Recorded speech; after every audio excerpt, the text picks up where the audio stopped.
siapa yang melakukan demikian itu, niscaya dia mendapat pembalasan dosanya, yakni akan dilipat gandakan azab untuknya pada hari kiamat, dan dia akan kekal dalam azab itu dalam keadaan terhina.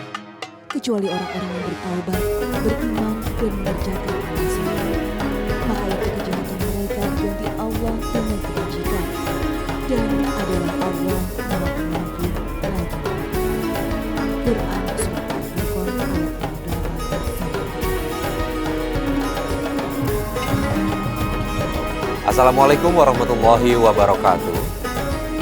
Selamat pagi pemirsa, senang sekali Tawakal kembali menjumpai Anda bersama saya Farid Hasan. Dan pemirsa, alhamdulillah di studio sudah bersama kita narasumber bernama Ibu Neneng. Terima kasih sudah hadir di Tawakal.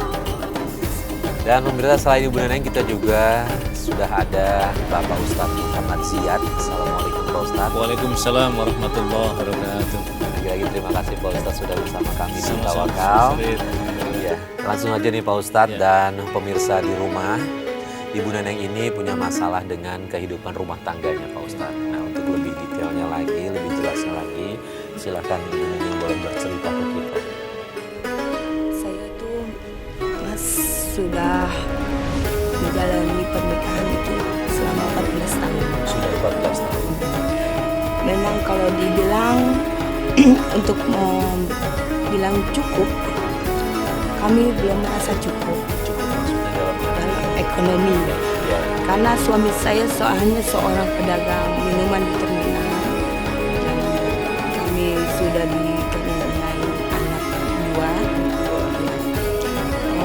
Untuk memenuhi kebutuhan pun tidak cukup Mas. Jadi untuk makan dan anak di rumah aja tidak cukup. Jadi saya membantu untuk memenuhi kebutuhan rumah dan anak. Saya sebagai tukang urut. Terus kemudian Ibu Neneng ini sendiri merasa mulai berumah tangga juga, baik itu sejak kapan? Sejak awal tahun 2015, mulailah Mas Farid prahara itu datang.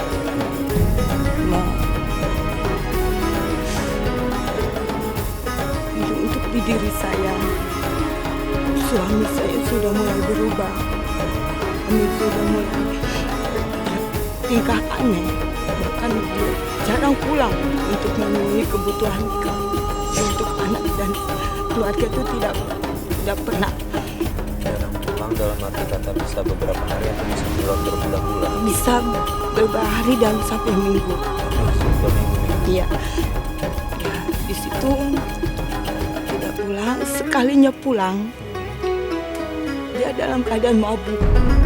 Dan saya juga dapat informasi bahwa suami saya itu ada main lagi di luar. Saya coba menegurnya, tapi apa yang saya dapatkan? Dia ringan tangan mukulin saya dengan melempar asbak dan dijedotin saya ke tembok.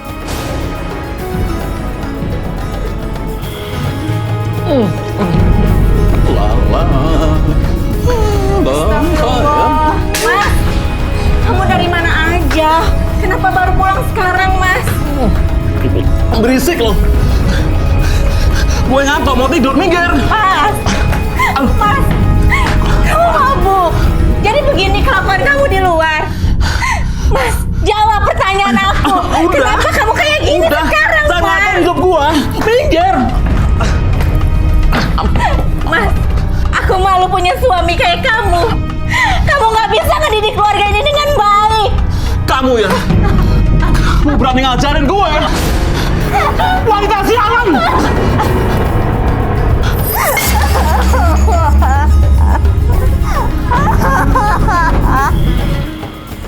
Pak Ustadz, ini lagi-lagi kasusnya adalah ketika ditegur, ketika suami diduga melakukan kesalahan, ditegur sama istri, tapi justru istrinya dikasari Pak Ustadz, bahkan kekerasan ada di situ.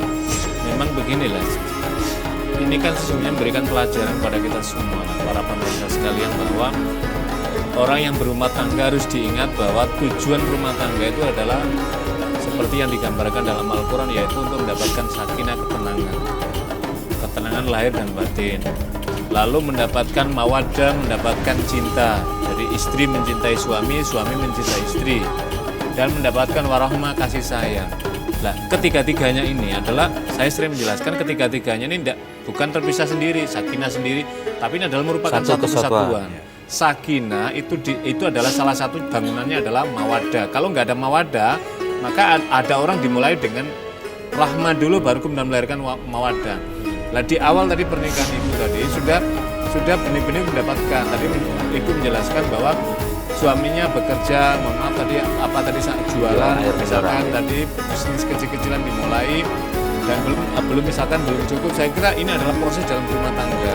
Jadi tidak bisa berumah tangga langsung semuanya terpenuhi, tidak bisa, proses. Dan ibu tadi itu kemudian dalam rangka untuk memenuhi kebutuhan rumah tangganya, ekonominya, maka membantu.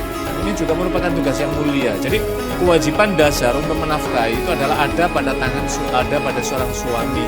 Dan suami sudah melakukan ikhtiar, makanya ibu selain kemudian membantu untuk memenuhi tadi dengan tukang pijet tadi, ini tugas yang mulia, saling mengikhlaskan masing-masing. Tapi kemudian ternyata perhara itu muncul, yaitu diawali dari tidak pulang. Kalau tidak pulangnya bekerja nggak apa-apa, gitu. Nggak pulang karena mungkin ada lemburan satu, 2, 3 hari sampai 1 pekan nggak apa-apa. Tapi ternyata kan tidak di luar sana. Tapi bercerita ada main lain, misalkan kemudian ternyata minuman keras, kemudian akhirnya main tangan. Nah, ini juga ada hal yang dilarang dalam agama, yaitu minuman keras. Minuman keras inilah pangkal dari fahisha, pangkal dari perbuatan yang keji. Karena akan melahirkan apa? Melahirkan hatinya keras, kemudian akhirnya menjadi ringan tangannya, kemudian bahkan sampai memukul istri. Dan ketika seorang suami ringan tangan memukul istri, maka inilah awal petaka dari rumah tangga. Dan awal petaka itu dalam makna apa? Murka Allah turun, maka kemudian akhirnya apa? Allah cabut keberkahan rumah tangga. Akhirnya apa? Yang melahirkan adalah kemudian pertentangan, konflik. Ini kan sudah di awalnya tadi itu. Maka kembalilah kepada hubungan agama. Ini saya boleh tanya, ini ada menuntut lebih nggak dari suami? Enggak. Saya tidak pernah menuntut apa-apa sama suami saya. Saya menerima apapun keadaannya. Saya ikhlas lahir batin. Bu Neneng, setelah Ibu Neneng suaminya melakukan kekerasan pada Bu Neneng, Ibu Neneng sempat melawan. Saya hanya bisa menangis saja, Mas. Saya bisa menangis. Ini saya ngerti. Saya hanya bisa menangis.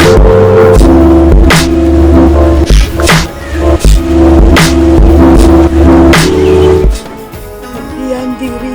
Saya hanya pasrah pada Allah. Bahwa inilah hidup saya. Nasib saya seperti ini. Hanya saya berdiam diri saja. Saya hanya bersama hati.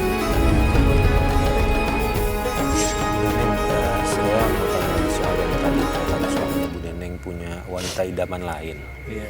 Ya, Ibu Neneng bisa dapat informasi itu dari siapa? Dan apakah benar dia punya wanita idaman lain? Saya mengecek sendiri, Mas.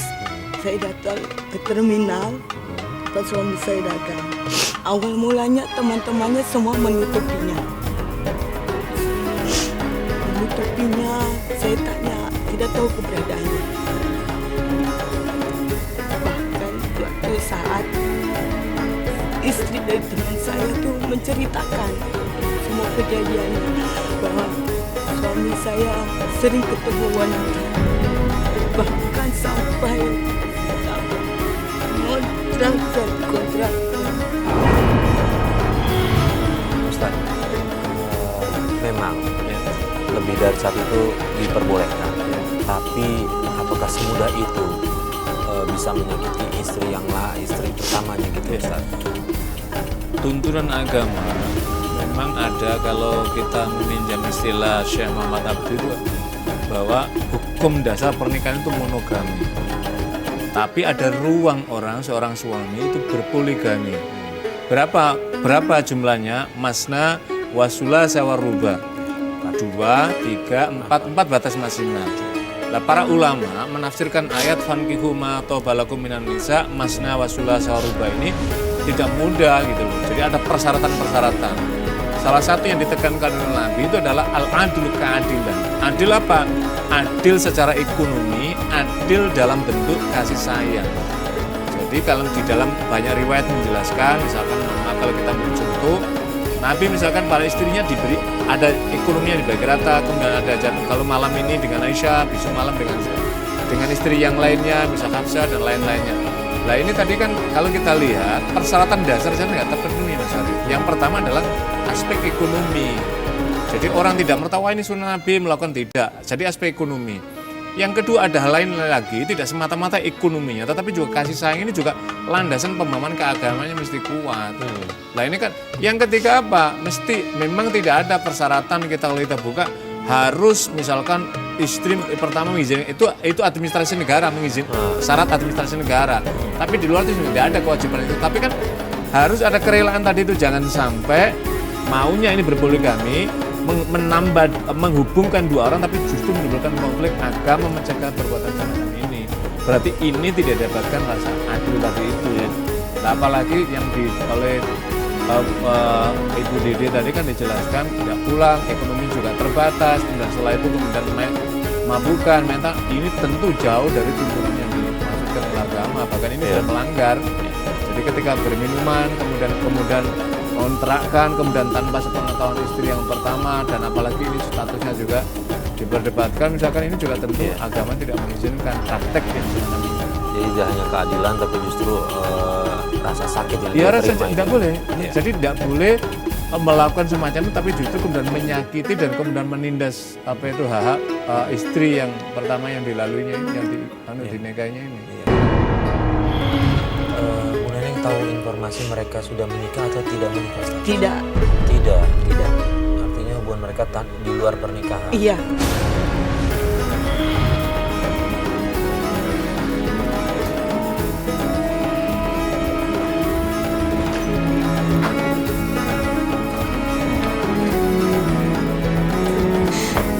Mas, jadi selama ini kamu di sini sama perempuan ini, Mas? Jelasin namaku, siapa dia Mas? Dia teman dekat aku. Emangnya kenapa? Tega kamu ya, gak punya hati kamu. Selama ini kamu selingkuh di belakang aku. Lepasin Abi! Lepasin! Wajar kalau aku selingkuh sama dia. Emang dia lebih baik dari kamu. Emangnya kenapa? Dengar tuh, lu tuh udah gak guna. Baik, kalau ini yang kamu mau, kita cerai. Terserah lo. Dan jangan pernah kembali sama aku lagi. Ustaz ini suaminya melakukan zina nih. Iya betul. Iya. Apalagi dalam statusnya seperti ini kan malah lebih kecil lagi, fahsyah lagi karena dia sudah punya istri, kemudian dia bergaul dengan wanita lain lagi tanpa ikatan pernikahan, maka yang namanya perzinahan. Padahal kita sudah jelas di dalam surat Al-Isra ayat 32 itu jelaskan wala taqrabuz zina innahu kana fahisha wa sa'a sabila, dan janganlah engkau mendekati perbuatan zina karena perbuatan zina itu merupakan perbuatan yang keji. Keji itu kalau di dalam struktur bahasa Arab itu artinya adalah induk dari seluruh perbuatan maksiat. Maka ini tidak dibolehkan, mendekati sih nggak boleh, apalagi sampai praktek. Yang kedua, ini masuk namanya dalam kategori zina muhsan. Zina muhsan itu apa? Orang yang sudah menikah tapi masih melakukan perbuatan zina lagi, maka hukumannya itu bahkan dirajam. Kalau dalam Islam dirajam itu dilempari sampai meninggal kalau orangnya tidak mau bertobat. Nah ini kan sudah sangat berat sekali. Yang ketiga, apa yang dilakukan yang ketiga lagi, sudah tahu dalam perbuatan maksiat ini ketika istrinya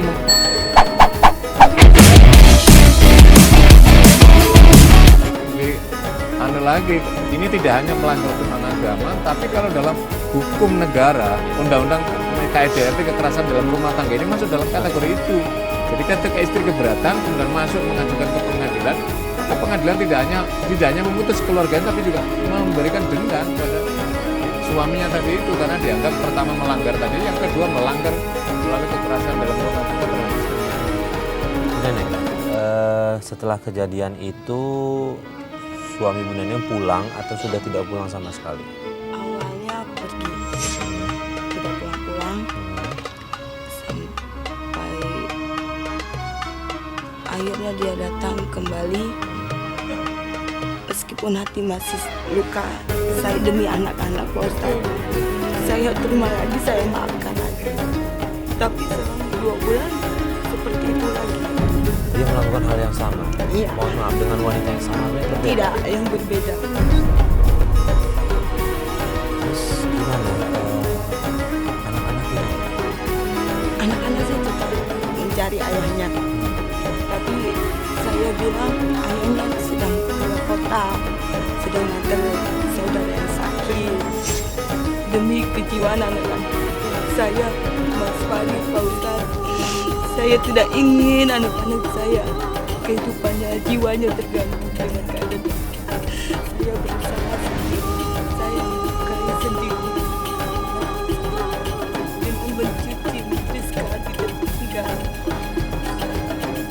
Dengan perjuangan saya itu Rizka. Bu Neneng, pada saat kejadian yang kedua itu, anak yang paling tua umurnya berapa, yang paling kecil berapa? Dari 10 sampai 9. 10 sampai 9 tahun. Usia itu usia sangat butuh perhatian kedua orang tua. Jadi langkah Bu Neneng sudah tepat. Jadi ketika menyaksikan suami sedang melakukan penyimpangan dalam kehidupan berumah tangga, maka kemudian Bu Neneng menutup rapat-rapat ini supaya tidak tercium atau terdengar atau terlihat oleh anak-anak. Ini sudah langkah bagus. Pertama, untuk membentengi keadaan pesimis anak supaya anak tidak mengalami bencana. Yang kedua, supaya anak tidak melihat, sebab nanti ketika anak ini mendengar dan melihat, maka dalam teori psikologi dia pengalaman akan tersimpan di dalam memori bawah sadar dia. Nanti ketika dia usia remaja, usia dewasa, maka ini akan diputar ulang sama dengan dia akan mencari jalannya. Maka ketika anak ini tidak kuat kekuatan agama dan pengetahuannya, maka biasanya akan mengikuti jalan ini. Nah, inilah yang sudah tutup. Yang ketiga, Mas Hari, kita mendapatkan pelajaran para pemirsa sekalian. Jadi seringkali ketika kehidupan rumah tangga mengalami semacam ini, itu seorang istri itu memiliki jiwa besar. Apalagi jiwa besarnya apa? Dia rela memaafkan, berbesar hati memaafkan suaminya ketika suaminya diajak kembali ke jalan baik dan ada etikat baik tadi. Demi apa? Pertama, demi membina keutuhan rumah tangga. Yang kedua apa? Demi menjaga anak dan masa depannya supaya bersama anak. Tapi ternyata apa yang terjadi? Prakteknya berulang. Nah, inilah saya kira ini kan pelajaran berharga ya. Dalam berumah tangga mesti harus ada saling pemahaman, saling penghormatan, saling penghargaan. Jangan ada di antara keduanya itu saling mengkhianati melalui selingkuh tadi. Pengkhianatan semacam ini tidak hanya merugikan keluarga anaknya, tapi akan menghancurkan masa depan bagi bapak itu sendiri.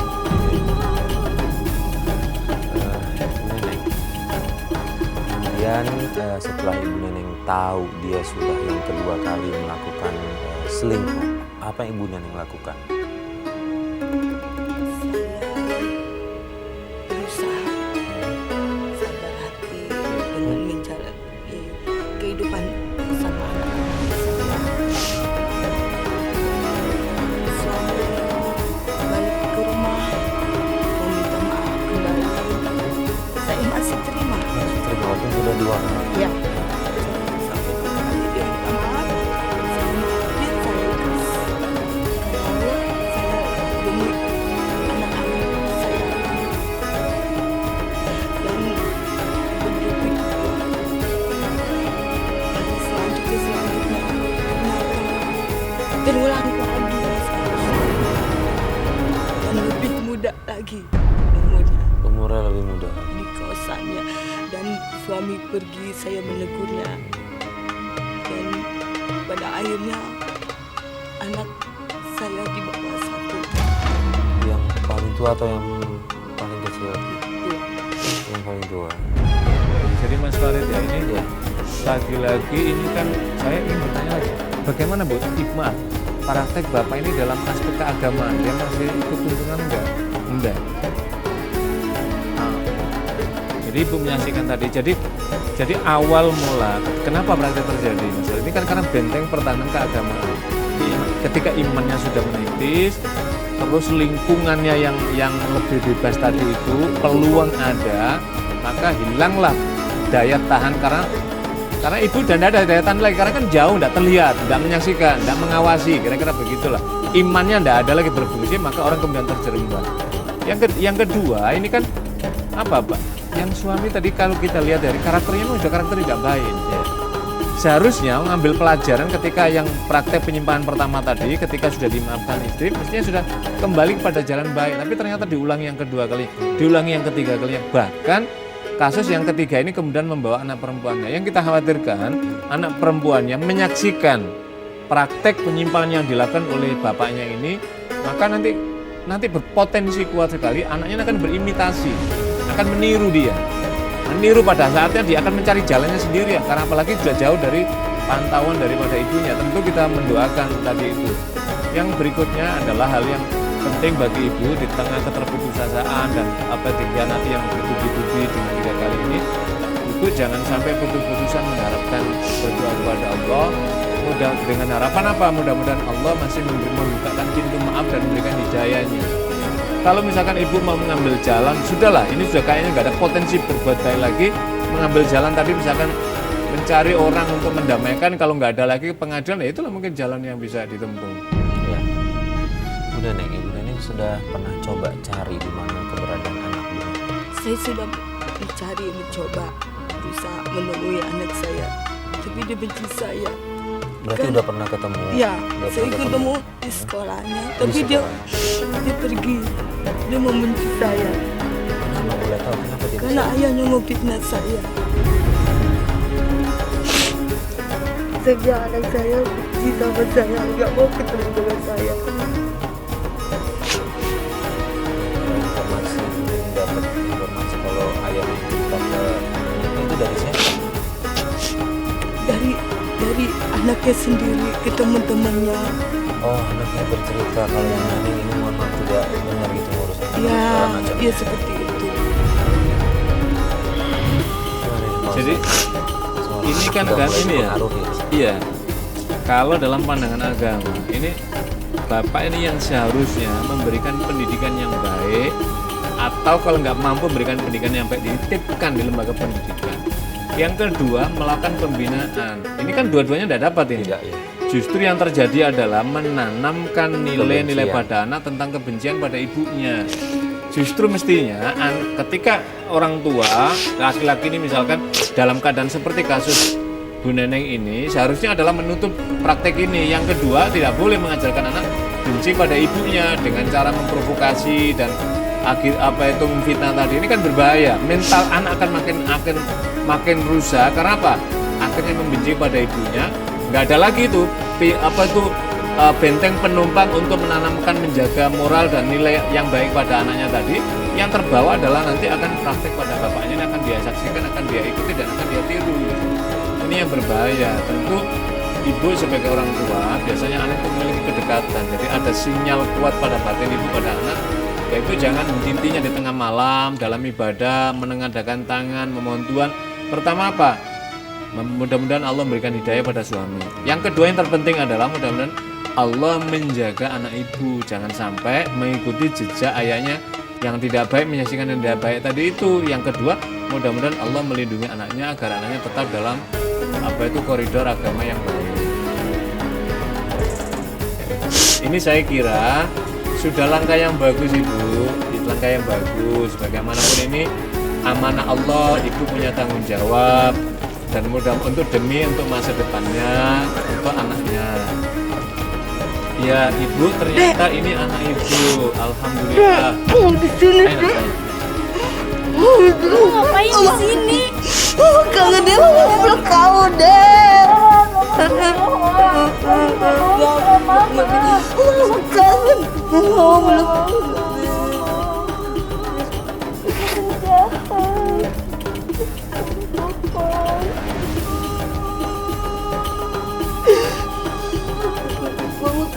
Kamu kangen mama deh. Dek, sini sebentar yuk.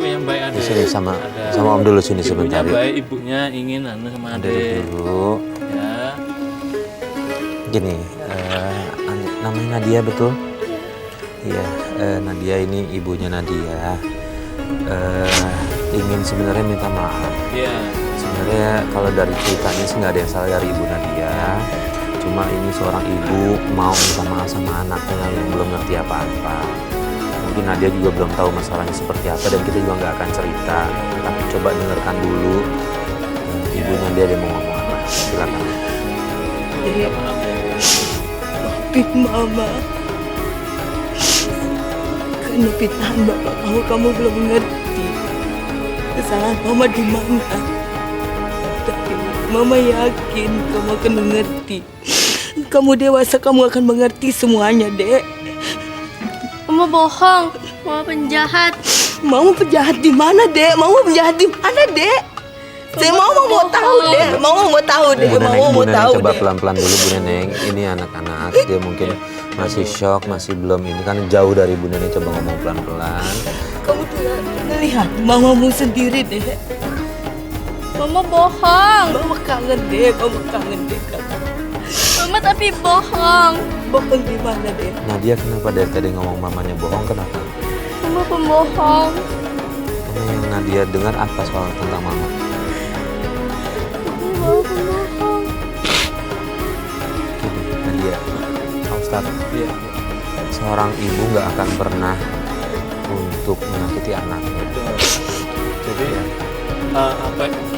jiwa besar ibu, pengorbanan ibu itu segala-galanya akan diberikan untuk anaknya. Untuk anaknya, bahkan kalaupun misalkan bertengkar dengan bapaknya atau anak salah, maka orang tua biasanya akan mudah memaafkan, apalagi seorang ibu. Jadi ibu ini kan apa ya, Allah memberikan salah satu bagian dari sifat kasih sayang Allah, ada namanya rahim, itu kan ibu. Ini salah satunya adalah jasa besar karena kita ada di alam kasih sayangnya daripada seorang wanita, yaitu seorang ibu. Lah kasih sayang inilah yang biasanya akan terus mempengaruhi alam kehidupan seorang ibu kepada anaknya. Jadi bahkan anaknya dalam keadaan jauh dimanapun ada kerinduan yang luar biasa. Dan pagi ini kita menyaksikan bagaimana Bu Neneng ada kerinduan yang luar biasa pada anaknya karena berpisah beberapa saat, tentu mungkin karena anandanya ini kan berpisah beberapa lama, mungkin ada persoalan psikisnya. Ya, saya kira ini butuh waktu Mas Farid. Insya Allah Ibu Neneng juga bersabar sambil terus Ibu berdoa kepada Allah, mudah-mudahan Allah bimbing anandanya ini di kelak kemudian hari, mudah-mudahan juga nanti akan tumbuh menjadi anak yang dewasa, kelak akan menjadi anak yang sukses, anak yang baik. Jadi ibu juga perlu bersabar, tidak serta-merta ini adalah butuh proses. Nanti insya Allah pada saatnya juga nanti akan mengerti, dan tentu kita akan berharap nanti akan tumbuh menjadi anak yang baik, anak yang bergaul dengan lingkungannya. Ananda kelas berapa nak sekarang? Kelas 2 SMP. Alhamdulillah kelas 2 SMP, belajar yang rajin ya di sekolah, ikut mengaji, kegiatan-kegiatan keagamaan, kegiatan-kegiatan ekstrakurikuler sekolah. Ini menjadi bekal yang sangat baik untuk Nadia di masa depan menatapnya, dan mudah-mudahan Nadia nanti menjadi orang yang sukses, juga nanti akan bisa mengangkat derajat ibundanya, juga ayahandanya. Ini semua adalah keluarga besar dan tentu pada dirinya.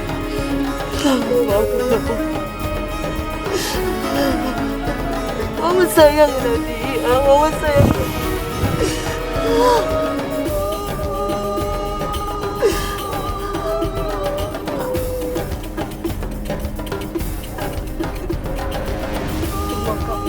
Terima kasih Pak Ustadz. Sama-sama Sari, kita berbahagia sekali. Ada dua hamba Allah, ibu sama anaknya Allah pertemukan. Mudah-mudahan ini menjadi kebaikan ke depannya pada Bu Neneng sama anandanya. Amin ya Rabbal Alamin. Pak Ustadz, saya cuma minta satu pesan sih Pak Ustadz, boleh disampaikan ke mungkin ayahanda dari Nadia. Dan melalui forum yang bagus ini kepada ayahanda dari Nadia dan suami dari ibu ini, saya kira kalau ada pertengkaran segeralah kita kembali pada jalan yang baik. Bun, apalagi ibu tadi sudah berkesediaan untuk memaafkan. Yang terpenting adalah yang harus diingat bagi seorang suami, apalagi punya anak, adalah mengalah, bukan berarti kalah, mengalah untuk masa depan anak-anak kita ini. Dan ketika kita sebagai seorang pasangan suami istri sudah usia tua, ada satu yang kita harapkan adalah tumbuh pasokan kebaikan-kebaikan dari anak-anak kita. Jadi Mudah-mudahan ayahanda dari Nadia dan suami dari Ibu Neneng yang menyaksikan ini, mudah-mudahan tergerak hatinya dan kembalilah kepada berumah tangga yang baik lagi. Insya Allah Allah akan memaafkan dan Allah akan merahmati dari ikhtiar dari suami istri yang ingin membina rumah tangga yang baik untuk kepentingan masa depan anak-anaknya. Dan melalui pesan ini Ibu, saya kira jangan pernah berhenti, terus bertawakal kepada Allah dan memohon hidayah dan mohon petunjuk Allah. Mudah-mudahan Allah memberikan kekuatan dan bisa mengantarkan anak-anaknya dia menjadi kelak menjadi